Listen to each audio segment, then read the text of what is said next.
BP, sugar, thyroid, obesity, hormone సమస్యలని మందులు లేకుండా నేచర్ మంత్ర ఫుడ్ తో రివర్స్ చేసుకోండి.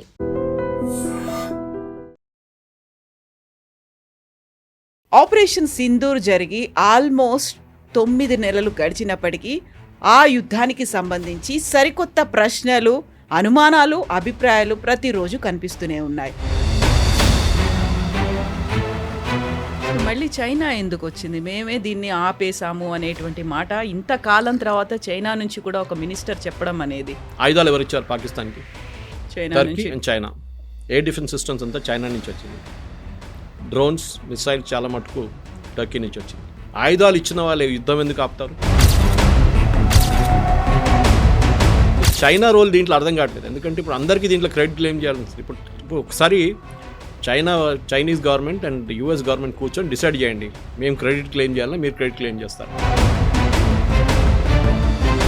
కాకపోతే మనది యుద్ధ విమానాలు కూలిపోయాయి, లేకుంటే మనకి ఇంత నష్టం జరిగింది, మనకున్నటువంటి ఫెసిలిటీస్ ఇంత డ్యామేజ్ అయ్యాయి, వీటన్నిటికీ సంబంధించి బోల్డ్ అన్ని లెక్కలైతే వినిపిస్తున్నాయి. కాబట్టి అఫీషియల్గా త్రివిధ దళాల నుంచో గవర్నమెంట్ దగ్గర నుంచో ఇప్పటిదాకా రాలేదు కదా. హీట్ సీకింగ్ అక్కడికి వెళ్ళిందనమాట. కానీ నెక్స్ట్ టైం మనం అది యూజ్ చేయలేము, because we already expose the technology. ఇప్పుడు రాహుల్ గాంధీకి కానీ మిగతా వాళ్ళకి ఏం కావాలంటే మన ఎన్ని ఎయిర్క్రాఫ్ట్ పోయిందంటే then there is a count. కానీ రఫేల్ చాలా క్లియర్గా చెప్పారు, Dassault aviation not a single aircraft is lost. ఎందుకంటే మాకు తెలుసు.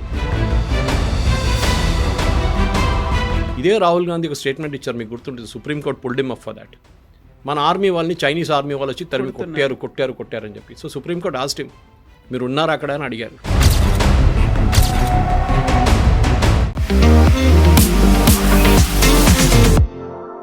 నమస్తే, నేను Kavitha. Welcome to I dream news and నిజాలు. ఆపరేషన్ సింధూర్ జరిగి ఆల్మోస్ట్ 9 నెలలు గడిచినప్పటికీ ఆ యుద్ధానికి సంబంధించి సరికొత్త ప్రశ్నలు, అనుమానాలు, అభిప్రాయాలు ప్రతిరోజు కనిపిస్తూనే ఉన్నాయి. తాజాగా రక్షణ శాఖ మంత్రి రాజ్నాథ్ సింగ్ రాముడి ఆదర్శాలే ధర్మం కోసం పనిచేసేలా ఆపరేషన్ సింధూర్లో మాకు ఉపయోగపడ్డాయి అని చెప్తే, అటువైపు పాకిస్తాన్ నుంచి కూడా అల్లా మాకు తోడుగా ఉన్నాడు అనేటువంటి మాట వినిపించింది. At the same time operation సింధూర్ని ఆపింది మేమే అనేది డొనాల్డ్ ట్రంప్ అంటే, ఇప్పుడు సరికొత్తగా చైనాకు చెందినటువంటి ఒక మంత్రి కూడా మేమే ఇంటర్వ్యూన్ అయ్యాము, యుద్ధాన్ని ఆపాము అనే మాట. యాక్చువల్గా ఆపరేషన్ సింధూర్కి సంబంధించి ఇన్ని క్వశ్చన్ మార్క్స్, ఇన్ని డిఫరెంట్ ఒపీనియన్స్ ఎందుకని వినిపిస్తున్నాయి? మనతో పాటుగా ఉన్నారు సీనియర్ జర్నలిస్ట్ సురేష్ కొచ్చతిల్ గారు. సార్ నమస్తే. సో ఆపరేషన్ సింధు 2025 మేలో జరిగింది. బట్ అప్పటి నుంచి కూడా ఈ ప్రెసిషన్ స్ట్రైక్కి సంబంధించి ఒక క్లారిటీ లేదు, బోల్డ్ అన్ని డౌట్స్ ఉన్నాయి, వాటికి సంబంధించి ఆన్సర్స్ రాలేదు అని అది ప్రతిపక్షాలు అంటున్నాయి, విభిన్న దేశాలు చెప్తున్నాయి, మధ్యలో అమెరికా ఉంది, ఆ తర్వాత ఇప్పుడు చైనా కూడా వచ్చింది. ఏం జరిగింది, ఎందుకని ఆన్సర్స్ రావట్లేదు?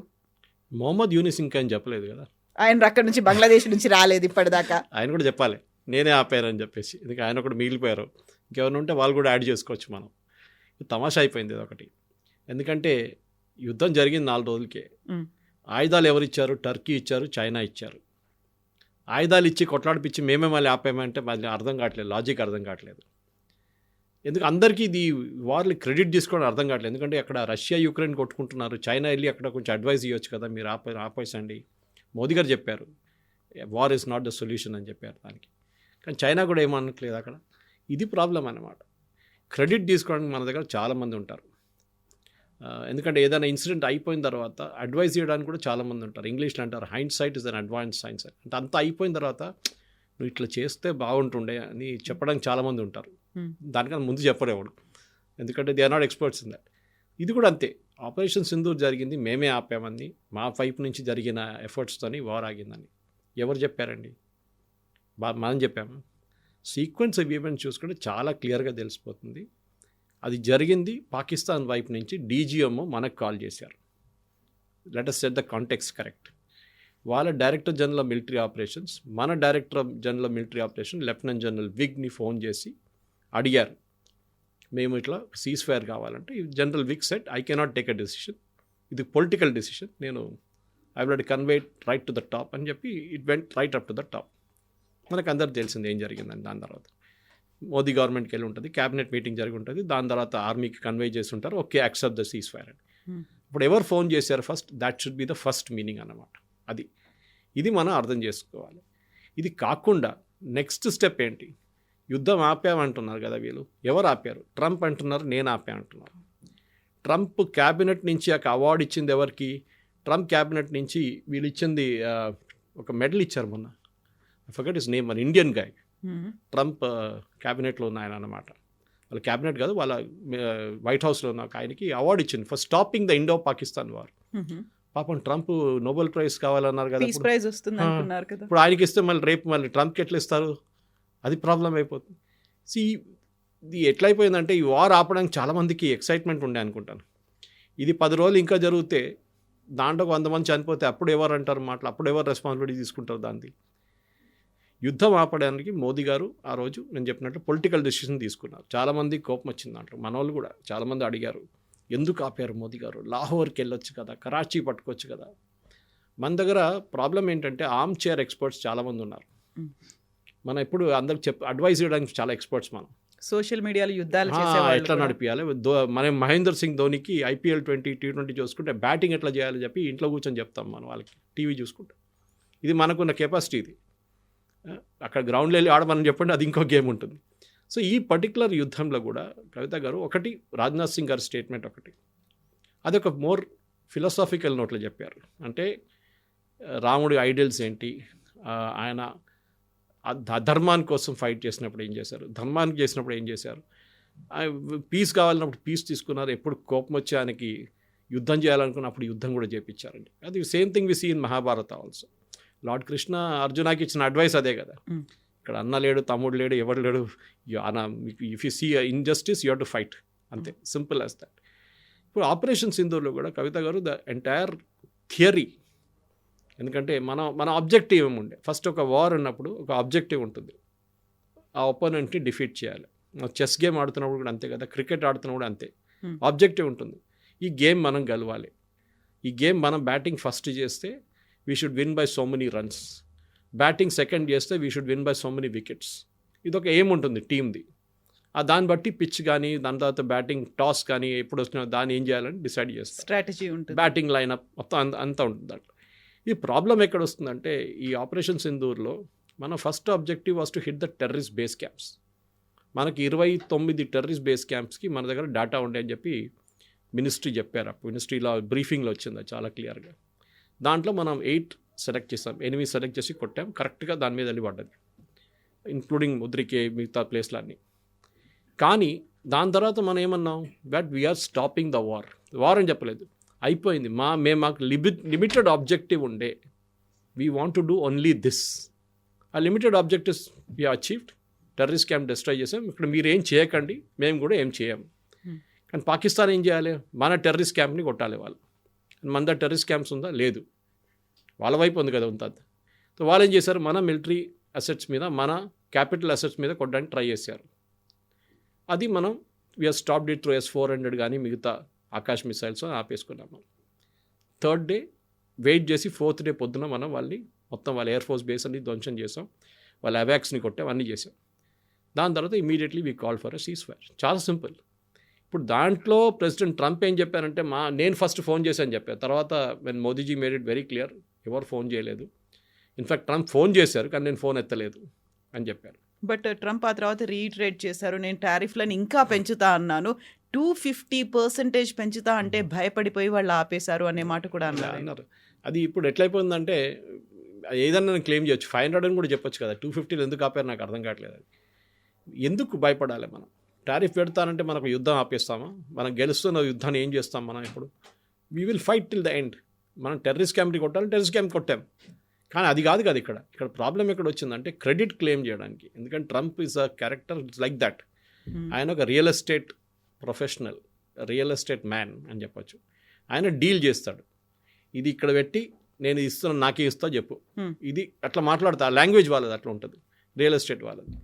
ఇది కూడా అదే లాంగ్వేజ్ మాట్లాడుతున్నాను. నేను సీజ్ ఫైర్ ఆఫర్ చేశాను, సీజ్ ఫైర్ కాకపోతే ఇది చేస్తా అని చెప్పాను, దానికోసం అట్లా జరిగింది. ఒక మెచ్యూర్ పొలిటికల్ లీడర్ ఎప్పట్లో మాట్లాడదు. చూడండి, మేము మాట్లాడాము వాళ్ళతోని, ఇద్దరితో ఎక్స్ప్లెయిన్ చేసాము, యుద్ధం ఆపితే బాగుంటుంది, ఇది ఇంకా ముందుకెళ్తే చాలామందికి ప్రాబ్లం వస్తుంది, వీ టాక్డ్ అబౌట్ ఇట్ అని చెప్పొచ్చు. దాంట్లో అన్నిటికంటే ఇంపార్టెంట్ కవిత గారు ఎవరికి ఫోన్ చేశారు చూడండి, పాకిస్తాన్ వైపు ఎవరికి ఫోన్ చేశారు? The Trump himself side Asim మునీర్కి ఫోన్ చేశారు, ఆర్మీ చీఫ్కి. మీరు ఇండియా వైపున ఎవరికి ఫోన్ చేశారు? ఫస్ట్ మోదీ గారు ట్రై చేశారు, మోదీ గారు దొరకకపోతే then they spoke to Ajit Doval. చూడండి పొలిటికల్ డిసిషన్ మేకింగ్. అక్కడ ఆర్మీ చీఫ్ ఫోన్ చేశారు, షబాజ్ షరీఫ్ కాదు. బికాజ్ వాళ్ళకి తెలుసు వాళ్ళ కంట్రీ ఎవరు నడిపిస్తున్నారు. Pakistan runs because of army and Allah, simple as that. అక్కడ పాకిస్తాన్లో ఆర్మీ నడిపిస్తారు, దాని తర్వాత వాళ్ళ రిలీజన్ వస్తుంది నెక్స్ట్. సో వాళ్ళు ఫోన్ చేసి షబాజ్ షరీఫ్కి ఫోన్ చేశారు, చేయకుండా అసీం మునీర్కి ఫోన్ చేశారు. అసీం మునీర్ న్యాచురల్ షబాజ్ షరీఫ్ దగ్గర చెప్పుంటారు, వాళ్ళు సీజ్ ఫైర్ అడుగుతున్నారు, సీజ్ ఫైర్ తీసుకోమంటే ఏం చెప్తారు? ఇన్ఫార్మ్ డీజీఎంఓ అంటారు. వాళ్ళ డీజీఎంఓకి చెప్పారు, ఆయన మనకు. So this is a sequence అనమాట. దాంట్లో దుంకి క్రెడిట్ తీసుకోవడము, మళ్ళీ మొన్న మెడల్ ఇవ్వడం, ఇంకొక ఆయనకి మెడల్ ఇచ్చాడు దానికి. దాని తర్వాత చెప్పారు కదా 7 ఎయిర్క్రాఫ్ట్లు కొట్టుపడేసాను. ఇవాళ దగ్గర ట్రంప్ చెప్పట్లేదు ఎవరు ఎయిర్క్రాఫ్ట్లు అని చెప్పేసి. రఫేల్ కూడా కూలిపోయింది అనేది కూడా ట్రంప్ కూడా చెప్పారు కదా అదే మాట. ప్రతి రఫేల్కి ఒక కీ ఉంటుంది. కీ అంటే మన నార్మల్ ఫిజికల్ కీ కాదు, ఒక డిజిటల్ కీ ఉంటుంది. కోడ్ వర్డ్ కాదు, అప్గ్రేడేషన్ ఆఫ్ సాఫ్ట్వేర్ కోసం. అది మనకి ఫస్ట్ సెట్ ఆఫ్ ఎయిర్క్రాఫ్ట్లు 36 ఎయిర్క్రాఫ్ట్లో Dassault aviation, that's a parent company, మనకు సైన్ చేసిన కాంట్రాక్ట్లో చిన్న ఒక లోపం ఉండేది. They didn't give us a key for it. ఈ కీతోని మీరు మీ మిసైల్స్ సిస్టమ్ కూడా అప్గ్రేడ్ చేసుకోవచ్చు. అంటే మీ వింగ్స్ కింద ఉన్న మిసైల్ లోడ్ చేయడానికి పాడ్స్ ఉంటుంది. అది ఒక స్టాండర్డ్ పాడ్ ఉంటుంది, ఇంత లెంగ్త్ ఇంత విడ్త్ దాంట్లో పెట్టుకోవచ్చు, దాని కింద ఇంత వెయిట్ దాకా తీసుకుంటుందని. మీరు ఎక్సెస్ పెట్టలేదు కదా, వింగ్ పడిపోయి వింగే ఇరిగిపోతుంది. అది దానికి మార్చడానికి కూడా ఈ కీ కావాలి మనకి, సాఫ్ట్వేర్ కీ. అది మనకి ఇవ్వలేదు.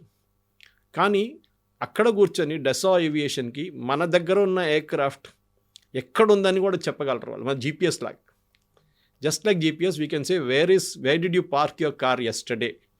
వాళ్ళ దగ్గర డేటా ఉంటుంది.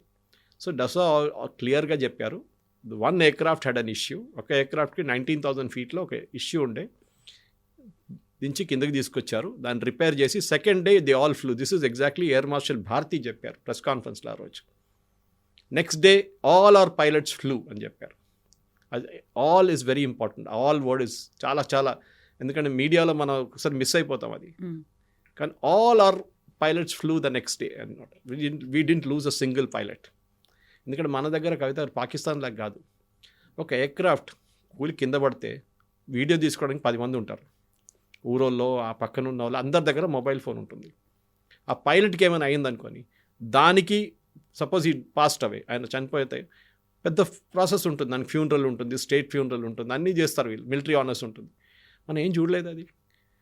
మన దాంట్లో కార్గిల్ వార్లో కూడా చూడండి, పాకిస్తాన్ వాళ్ళు వాళ్ళ చనిపోయిన సైనికులు తీసుకెళ్ళలేదు, వాళ్ళు డెడ్ బాడీ అక్కడే పడేసి వెళ్ళిపోయారు వాళ్ళు. No army will do it. ఒక ప్రొఫెషనల్ ఆర్మీ ఫోర్సెస్, ఆర్మీ అంటే ఫోర్సెస్, ఎవరు వాళ్ళ సోల్జర్స్ని అక్కడ పడేశారు. లెఫ్టినెంట్ కాలియా కోసం మన ఎన్ని రోజులు ఆయన బాడీ కోసం, వాళ్ళ టీం బాడీ కోసం మనం దేవులాడు 45 రోజుల తర్వాత దొరికింది మనకు ఆ బాడీ. అది lieutenant Kalia was the first person to be killed in Kargil war. ఇది చాలా ఇంపార్టెంట్. సో మన దగ్గర ఉన్న ప్రొఫెషనల్ ఆర్మీ సిస్టమ్ పాకిస్తాన్లో లేదు. Pakistan army is politicized. వాళ్ళు ఫస్ట్ ఏం చేస్తారు, ఆర్మీలో ఒక మీరు మేజర్ జనరల్ లెవెల్లో రాగానే లండన్లో ఒక పెద్ద ఇల్లు తీసుకుంటారు, దానికి ఏజెంట్లు ఉంటారు డబ్బులు కట్టడానికి రెడీగా. Pakistan army totally compromise. So మేము వార్ ఆపాము, మేము చెప్పాము, దానికోసం ఇండియా ఆపేశారు. ఇదే ఆయన థాయిలాండ్లో ట్రై చేసిండు, థాయిలాండ్ కంబోడియా కొట్టుకుంటే మేము వెళ్ళి చెప్పేసాము ఆపేసేయండి అని చెప్పి అందరూ ఆపేశారండి. మళ్ళీ మొదలైంది, మళ్ళీ అన్నాడు మేము పంపిస్తున్నాం మనుషులని చెప్పాడు, వాళ్ళు మళ్ళీ కొట్టుకున్నారు. మొన్న సుడాన్లో అదే జరిగింది. సుడాన్ నుంచి ఎవరో ఇద్దరిని తీసుకొచ్చి వైట్ హౌస్లో కూర్చోబెట్టి సంతకం చేయించాడు. తర్వాత అడిగితే వాడెవడు నాకు తెలియదు, వీడెవడు నాకు తెలియదు అంటారు వాళ్ళిద్దరు. So who are those 2 people, God only knows. ఈ ఇమేజరీ కోసం, ఫోటో ఆప్ అంటాం చూడండి మనం, ఫోటో ఆప్ కోసమే ట్రంప్కి ఇది అన్ని చేస్తారన్నమాట. ఆయనకి కావాల్సింది that he wants photo opportunities. దానికోసం ఎవరినైనా తీసుకొచ్చి అక్కడ కూర్చోబెట్టి సంతకం చేయడం, నేనే చేశాను నేనే అన్నీ ఆపాను, యుక్రెయిన్ రష్యా వార్ నేనే ఆపాను. ఓకే, ఏ లోకంలో ఎక్కడ యుద్ధం రోడ్డు మీద ఇద్దరు కొట్టుకుంటే కూడా వాళ్ళు నేనే ఆపాను అని చెప్పడానికి ట్రంప్ చాలా పెద్ద ఛాంపియన్ అన్నమాట. ఇప్పుడు మళ్ళీ చైనా ఎందుకు వచ్చింది, మేమే దీన్ని ఆపేసాము అనేటువంటి మాట ఇంతకాలం తర్వాత చైనా నుంచి కూడా ఒక మినిస్టర్ చెప్పడం అనేది?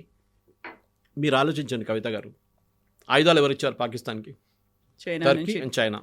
ఎయిర్ డిఫెన్స్ సిస్టమ్స్ అంతా చైనా నుంచి వచ్చింది. డ్రోన్స్, మిసైల్స్ చాలా మటుకు టర్కీ నుంచి వచ్చింది. ఎయిర్క్రాఫ్ట్ J-15, J-17 చైనా వాళ్ళు ఇచ్చారు.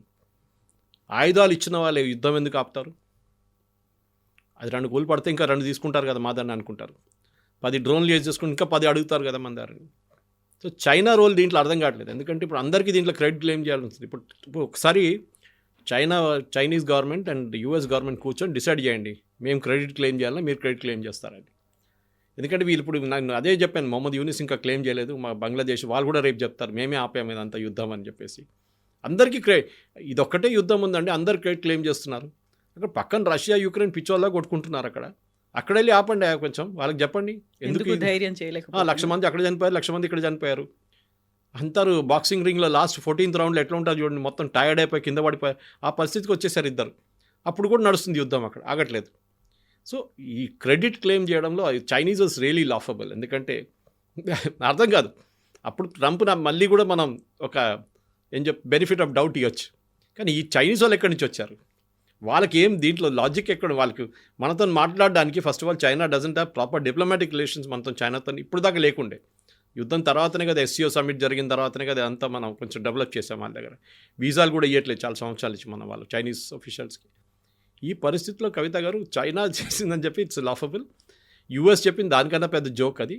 మనం అన్ని లైట్ తీసుకోవాలి. మోదీ గారు పార్లమెంట్లో స్టేట్మెంట్ ఇచ్చారు. నిన్న కూడా ఒక ట్వీట్ చూశాను నేను, ఏదో కాంగ్రెస్ స్పోక్స్ పర్సన్ది జయరాం రమేష్ గారు.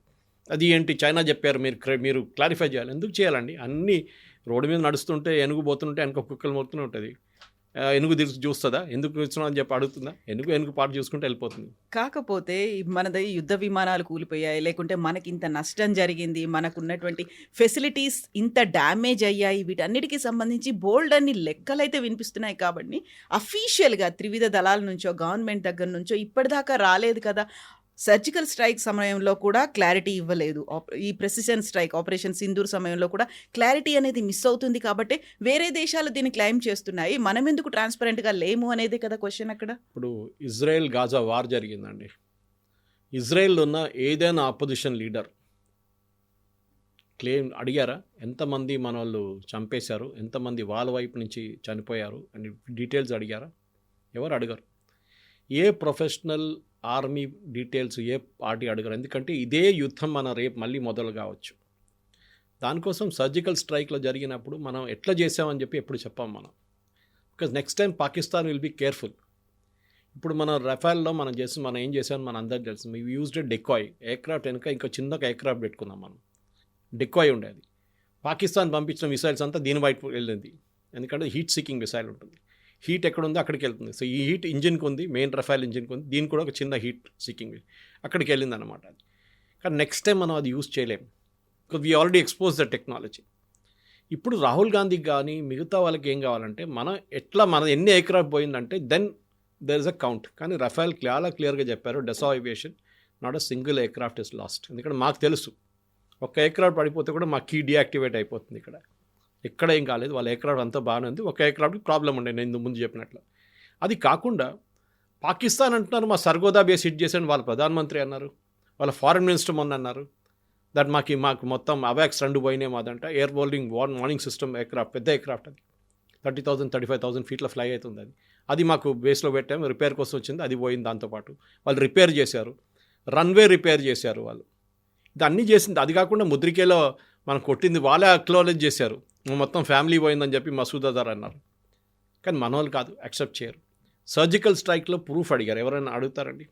ఎందుకు మరి బాలాకోట్లో స్ట్రైక్ జరిగినప్పుడు కొన్ని చెట్లు కొట్టేశారని చెప్పి రాహుల్ గాంధీ, అరవింద్ కేజ్రీవాల్ స్టేట్మెంట్ ఇచ్చారు.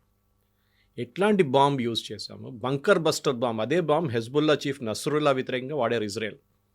4-5 ఫ్లోర్లు డ్రిల్ చేసుకుంటే లోపల వెళ్ళి కొడుతుంది ఆ బాంబ్. అది బయట నుంచి బిల్డింగ్ అట్లనే ఉంటుంది చూడ్డానికి, లోపల వెళ్ళి ఇంప్లోడ్ అవుతుంది అది.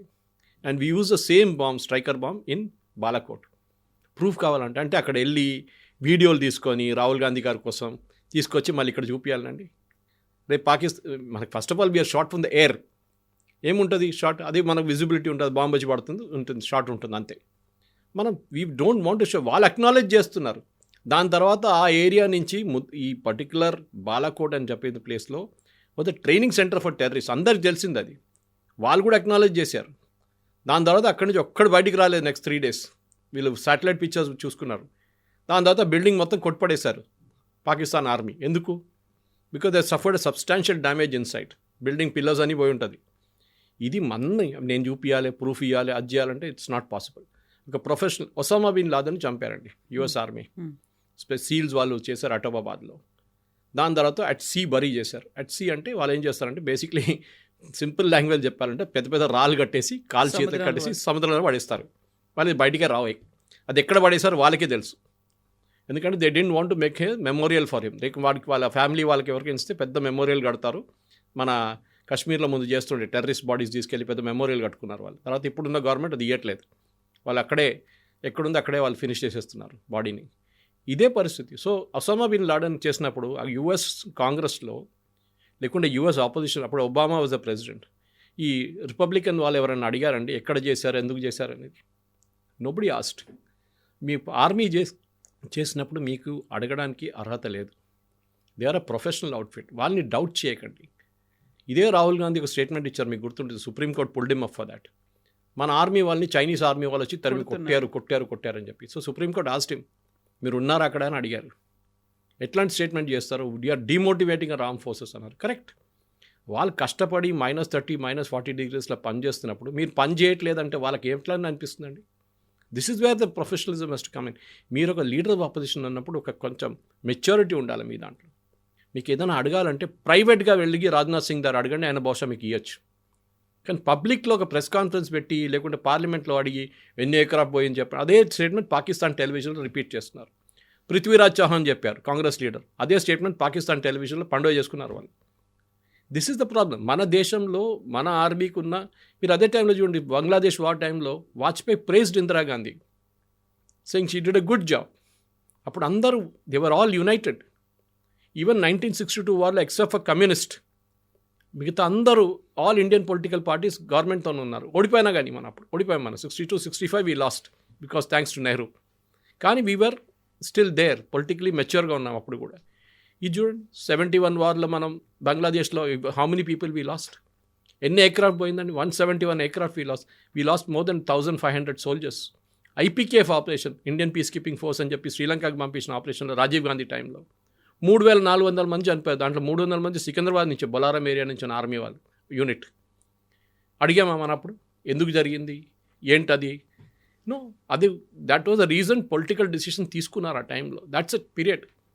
అది కరెక్టా తప్ప అనేది then we can decide that later. కానీ ఆపరేషన్ సింధూర్ టైంలో ప్రొఫెషనల్గా మోదీ గారు టైం ఇచ్చారు. వాళ్ళు 14 రోజులు టైం తీసుకొని కరెక్ట్గా చేశారు and they finished it off. మనం వాళ్ళని క్రెడిట్ ఇవ్వాలి దానికి. అది కాకుండా ఎన్ని ఎయిర్క్రాఫ్ట్లు పోయినంటే you're questioning the competence of the pilots మీద ఉన్న పైలట్స్ ఆర్ థర్డ్ క్లాస్ అని చెప్తున్నారు మీరు, వేరే ఆ pilots are top class. Israeli air force ఇన్ని బాంబింగ్ చేసిన గాజా మీద ఒక్క ప్రశ్న ఎక్కడి నుంచి రాలేదు. అరబ్ నేషన్స్ అడిగారు, అప్పుడప్పుడు యూఎస్ అడిగారు, కానీ ఇజ్రాయెల్ పట్టించుకోలేదు. We care. ఎందుకంటే వాళ్ళ ఆపోజిషన్ పార్టీ లీడర్స్ క్యాబినెట్లో ఉంటారు వార్ టైంలో. ఇప్పుడు కూడా ఉన్నారు వాళ్ళు, వార్ టైం క్యాబినెట్లో ఉన్నారు వాళ్ళు, లీడర్ ఆఫ్ ఆపోజిషన్ వాళ్ళు ఇట్లాంటి రాహుల్ గాంధీ చేసినట్టు స్టేట్మెంట్ ఇవ్వరు వాళ్ళు. They will praise. సరే, జరిగిన September 7 that attack was bad, కానీ దాని తర్వాత ఇప్పుడు మొసాడ్ చీఫ్ని సాక్ చేశారు, అదన్నీ జరిగింది ఇప్పుడు. But after the war is over, యుద్ధం అయిన తర్వాత యాక్షన్ తీసుకుంటారు. మన వైపు నుంచి కార్గిల్ జరిగినప్పుడు తప్పులు జరిగింది, ఇంటెలిజెన్స్ ఫెయిలియర్. నాకు అర్థం కాదు వీళ్ళకి ఇంటెలిజెన్స్ అంటే ఏంటని కూడా అర్థం కాదు వీళ్ళకి. మిలిటరీ ఇంటెలిజెన్స్లో ఏది హ్యూమన్ ఇంటెలిజెన్స్ ఏంటి, టెక్నికల్ ఇంటెలిజెన్స్ ఏంటి, అది ఎట్లా పనిచేస్తుంది, యాక్షనబుల్ ఇంటెలిజెన్స్ అని ఏముంటుంది, దీని ఏ ఐడియా లేని వాళ్ళు మాట్లాడతారు, ప్రెస్ కాన్ఫరెన్స్లు చేస్తారు. ఇది మన ట్రాజడీ కవిత గారు. ఒక్కొక్కసారి కోపం వస్తుంది. నేను రిటైర్ అయిన ఎయిర్ ఫోర్స్ ఆఫీషియల్స్, ఆర్మీ ఆఫీషియల్స్తో రెగ్యులర్లీ మాట్లాడుతుంటే మా ఏరియాలో చాలామంది ఉంటారు. వాళ్ళు అదే అంటారు, వీ ఫీలింగ్ అషేమ్డ్ దట్ ఇట్లాంటి క్వశ్చన్స్ అడుగుతున్నారు, ఏం చేయాలి, మేము రిటైర్డ్ వాళ్ళు మేమైనా ఆన్సర్ చేయవచ్చు కదా అంటున్నారు. కొంతమంది తీసుకొచ్చి స్టూడియోలో కూర్చోబెట్టాను నేను. కార్గిల్ టైంలో డెఫినెట్గా ముగ్గురిని లెఫ్టినెంట్ జనరల్ లెవెల్లో, ఒక మేజర్ జనరల్ లెవెల్లో తీసుకొచ్చి స్టూడియోలో కూర్చోబెట్టి మాట్లాడిపించాను నేను. They knew how to explain what happened there అనేది. అది చెప్పట్లేదు. అప్పుడు నచికేత ఫేస్ చేసిన సిచ్యువేషన్, ఆ తర్వాత అభినందన్ ఫేస్ చేసిన సిచ్యువేషన్ మన బాలాకోట్ టైంలో ఇదంతా జరిగింది కదా. అభినందన్ పట్టుకున్నాడు, ఇక్కడ పండుగ చేసుకున్నారు ఆపోజిషన్ పార్టీ, చూసుకొని పట్టుకున్నారు, మోదీ గారు అయిపోయింది. మోదీ గారు within 24 hours Abhinandan was back. తర్వాత పాకిస్తాన్ పార్లమెంట్లో చెప్పారు కదా that his legs was shaking అని చెప్పి, వాళ్ళ ఫారిన్ మినిస్టర్ది పార్లమెంట్లో మాట్లాడుతున్నప్పుడు. అదే కదా, అది మనం చేసాం మనం. బికాజ్ డెడ్ లైన్ ఇచ్చారు మోదీ గారు, 24 hours లోపల పంపించకపోతే అంత సంగతి మీద అని చెప్పేసి. And US acknowledged it that all Indian missiles are pointing towards Pakistan అని. They knew the end result ఏమవుతుంది అనేది. సో మన ఆర్మీని మనం రెస్పెక్ట్ చేద్దాం కవిత గారు. ఈ చైనా వాళ్ళు క్లెయిమ్ చేసే కానీ, అంటే చైనీస్ని బిలీవ్ చేస్తున్నామా, యూఎస్ని బిలీవ్ చేస్తున్నాం, మన ఆర్మ్ ఫోర్సెస్ని బిలీవ్ చేస్తున్నాం. మన పొలిటికల్ ఎస్టాబ్లిష్మెంట్ దీని న్యూస్ ఇవ్వక్కర్లేదు. Army has given, general Chauhan చాలా డీటెయిల్ స్టేట్మెంట్ ఇచ్చారు, ఎయిర్ ఫోర్స్ చీఫ్ మాట్లాడారు దీని గురించి. అది కాకుండా నేవల్ నేవల్ ఆపరేషన్స్ చాలా కన్స్ట్రైన్డ్గా ఉన్నాయి, వాళ్ళది ఎక్కువ చేయలేదు వాళ్ళు. వీళ్ళిద్దరు చాలా డీటెయిల్గా బ్రీఫింగ్ ఇచ్చారు, దానికన్నా ఎక్కువ మనం చెప్పక్కర్లేదు. Some things cannot be said, చెప్పకూడదు కూడా ఏం జరిగింది వార్ ఫ్రంట్లో అని. Yes, sir. Thank you so much. Thank you very much. Thank you. And for more videos, Please subscribe to iDream. Please subscribe to iDream. Please subscribe iDream. And please subscribe to iDream. For more videos, subscribe to iDream. please like, share and subscribe to the channel. Congratulations, iDream. Subscribe to iDream. Subscribe to iDream. So subscribe to iDream Media. iDream ki iDream team andarki huge congratulations. Please subscribe iDream Media. Please subscribe to iDream. Subscribe iDream. Please subscribe to iDream. iDream అంటే నా కళల ఛానల్ను subscribe చేసుకున్న నోరు తిరుగుతలేదు, మీరైతే గంట గుర్తు కొట్టండి. For more such videos, please subscribe to iDream. Subscribe to iDream. Please subscribe to iDream. Please subscribe iDream Media. Please do subscribe to iDream. Please subscribe to iDream Media. For best entertainment and information, please subscribe iDream. And don't forget to subscribe to iDream.